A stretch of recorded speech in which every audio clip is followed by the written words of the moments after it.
আসসালামু আলাইকুম বন্ধুরা, চলো আজকে আমরা সবাই মিলে সয়াবিন রান্না করি। আজকে আমরা রান্না করব সয়াবিন, সেটা আপনাদের কাছে শেয়ার করতে চলে আসলাম। এটা হলো সয়াবিন, আমাদের এলাকায় তো সয়াবিন বলে।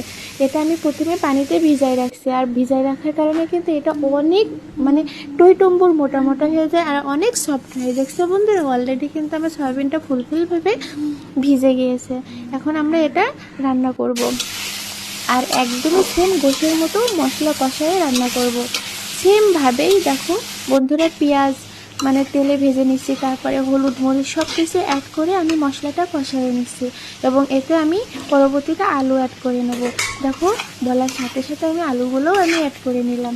আলুটা এবার মশলার সাথে কষায় একদম পুরোপুরি যখন একটু হালকা ভেজে ভেজে আসবে, তেল ছেড়ে দেবে, তখন আমি এর সাথে সয়াবিন অ্যাড করে নেবো।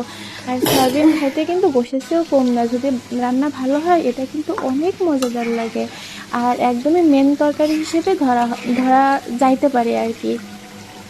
আর দেখো বন্ধুরা, আমার অলরেডি আলু আর এ থেকে কিনা তেল ছেড়ে দিয়েছে, এবং এর ভিতরে আমি সয়াবিনগুলো দিয়ে নিলাম।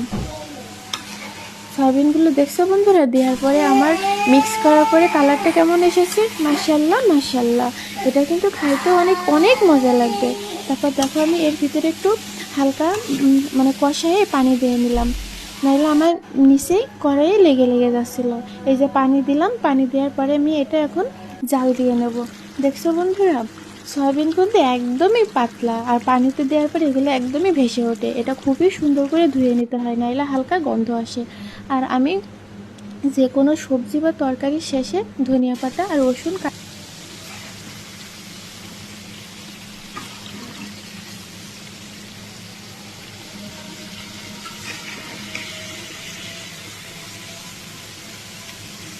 হুম